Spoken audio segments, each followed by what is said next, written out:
20 minutes of education. There are 86 billion neurons in our brain, and you forgot like the one word. Oh, Jesus, like the one we sit on, like a chair. There are 86 billion neurons here that are constantly processing and transmitting information. And yet you sometimes forget basic words. What is memory? How does it work?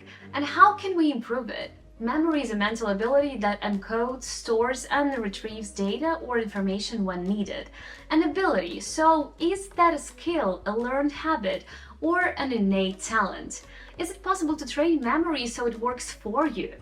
Yes, we'll get to that a bit later, but now let's talk about another core function of memory. That is storing information over long periods of time in order to influence future actions. A famous historical figure, Dory the fish, is a wonderful personality whose memory worked great, except for the part where she stored information, or rather long-term storage, anything more than 3 seconds. She's clearly a fantastic conversationalist who doesn't have to pretend to be surprised when someone shares a huge secret, one you already heard from your other mutual friend. Like, oh my god, really? Something like that. But do all fish really have such weak memories? We all came from water, according to one theory, and let's just say we're fans of that one for now. Forget about evolution. Fish are seriously underestimated in terms of their cognitive abilities and capacity to learn. Studies have shown that fish can remember things for weeks, months, and even years. But that's not all. They can even self-improve. Unlike us, seahorses, guppies, and flounders have developed eye muscles so that each eye can move independently, like a chameleon. That means they can process 2 fields of vision at the same time at once. Humans add a second monitor to their workspace to process information faster. Fish and seahorses, they just build that feature straight into their own eyes. So, who is smarter? But that's not the only problem fish solved with their fishy brains. Sudden drops in water temperature can numb the brain and slow muscle movement. To deal with that, swordfish can use heat generated by their own muscles to warm their eyes by 20-30 degrees Fahrenheit above the surrounding water. Research shows this ice warming strategy improves their ability to track fast prey movements by up to 10 times. Now tell me, which of you has ever heated your own eyes with your muscles while out in the cold? After all this, honestly, hearing that a fish's IQ might be higher than humans doesn't even surprise me anymore. So clearly, the second memory thing about fish, total myth. But what about humans? As you learn and experience the world, more connections form in your brain. Your brain organizes and reorganizes itself in response to your experiences, forming memories triggered by external influences, like education or training.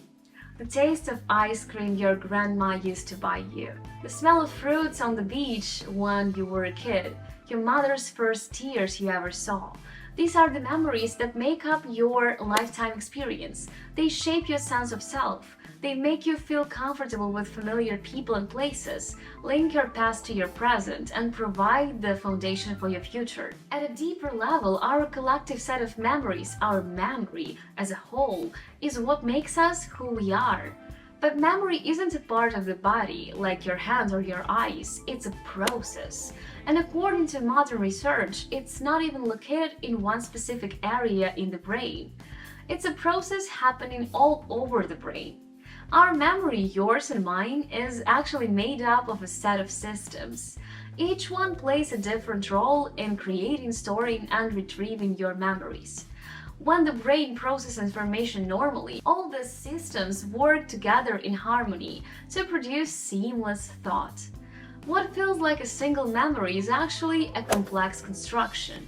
If you're thinking of, let's say, a cup, for example, your brain recalls its name, shape, function, sound, and the way of your lips feel on the ceramics.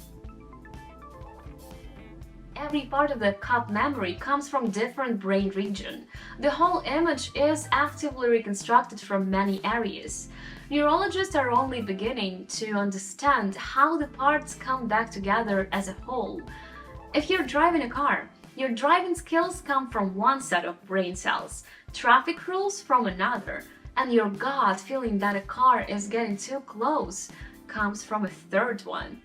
Yet, you're never aware of these individual mental experiences or the fact that they come from different areas because they all work together perfectly. In fact, remembering and thinking are essentially the same process.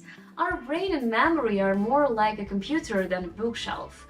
Memory starts with encoding, then goes to storage and finally retrieval. Encoding is the first step in creating memory. It's a biological process that begins with the senses and starts with perception. A perfect example in the memory of the first person you ever fell in love with. When you met them, your visual system registered their physical traits like eye and hair color. Your auditory system probably noted their voice and laughter.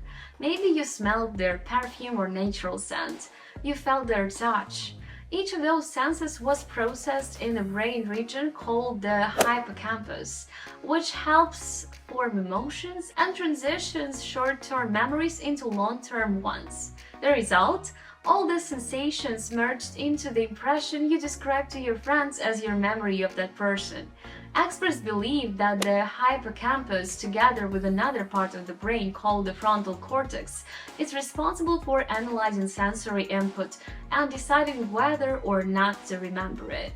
If yes, it can become part of your long-term memory.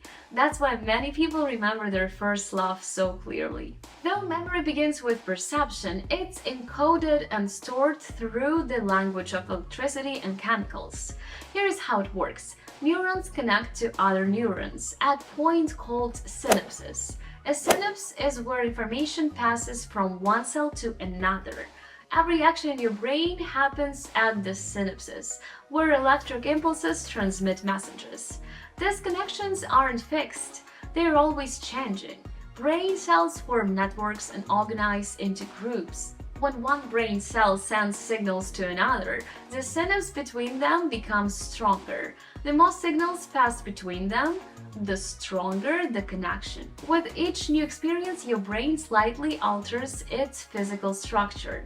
In fact, how you use your brain determines how it's organized. This flexibility, called neuroplasticity, allows the brain to rewire itself even after injury.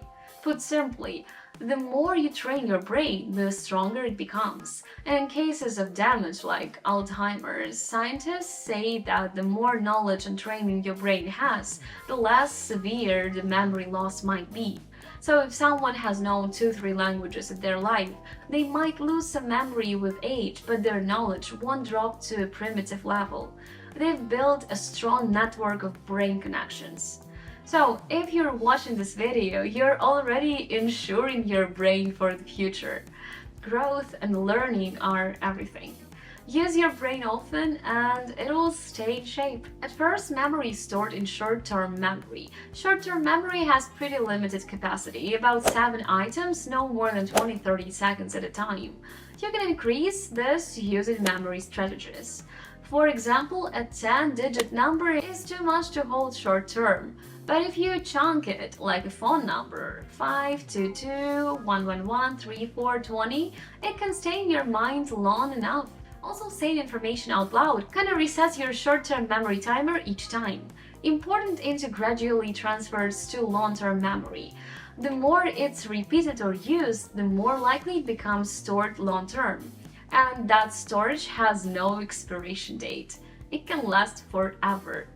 Good memory equals to being present in the moment. If someone tells you their mom's classmate's middle name and you've never seen that person in your life, your brain likely tunes out because it doesn't think you'll need that info.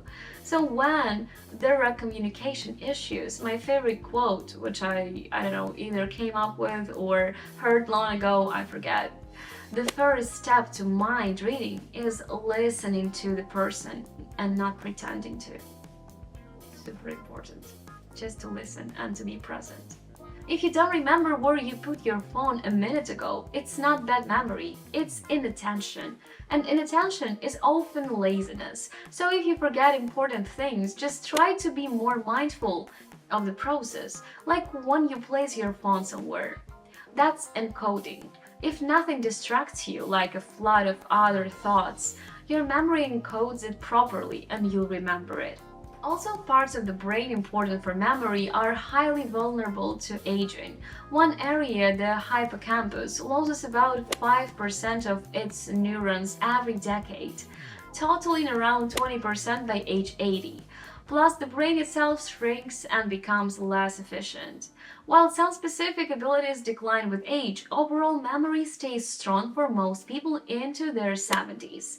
In fact, research shows that the average 70-year-old performs as well on certain cognitive tests as many 20-year-olds. People aged 70 or 60 often score even better in verbal intelligence. So train your brain, not just your body. But also your body too, because it's all connected. Quality sleep, balanced nutrition, especially enough protein, and avoiding bad habits all help build brain connections. Smoking and heavy alcohol use seriously harm memory, and that harm is clearly negative. Physical activity and mental stimulation can seriously improve brain function. Research on animals shows that brain stimulation can stop cell shrinkage and even increase brain size in some cases. Studies know that who live in enriched environments with lots of toys and challenges have a larger outer brain with bigger and healthier brain cells. And animals that get a lot of mental workouts have more connections that allow their brain cells to communicate with each other. So training your brain works at any age. Learn new languages, try playing musical instruments, chop carrots for borscht or like any other soup in a new way, memorize new routes without GPS, or learn the lyrics of a song. Experiment. There are some ways to memorize things more effectively. There is a whole science called mnemonics, from Greek the art of remembering, a set of special methods and techniques that make memorization easier and expand memory capacity by creating artificial associations. Like that thing where you use your knuckles to remember how many days are in each month. January has 31, then February has 28, March 31, and so on.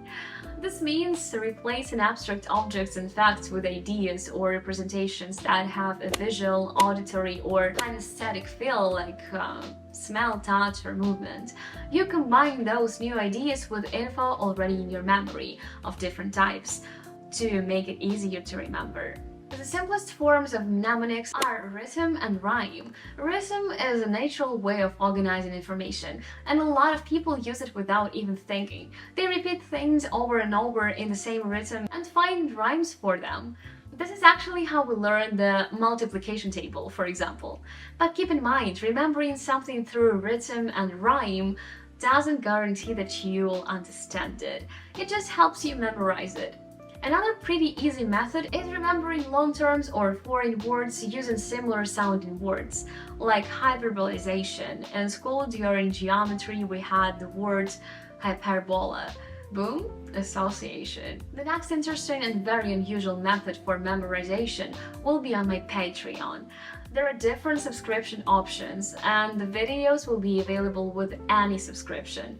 Also, the videos will be in both Ukrainian and English, so you can also learn while you're at it. So yeah, our memory really responds to training, and it loves being used and filled with new things. So don't forget about that, and be mindful and endure if you're doing something important you want to remember. And don't forget to subscribe to the channel and like this video, because I really care and I will continue to care about your brain. And send this video to someone you care about. See you!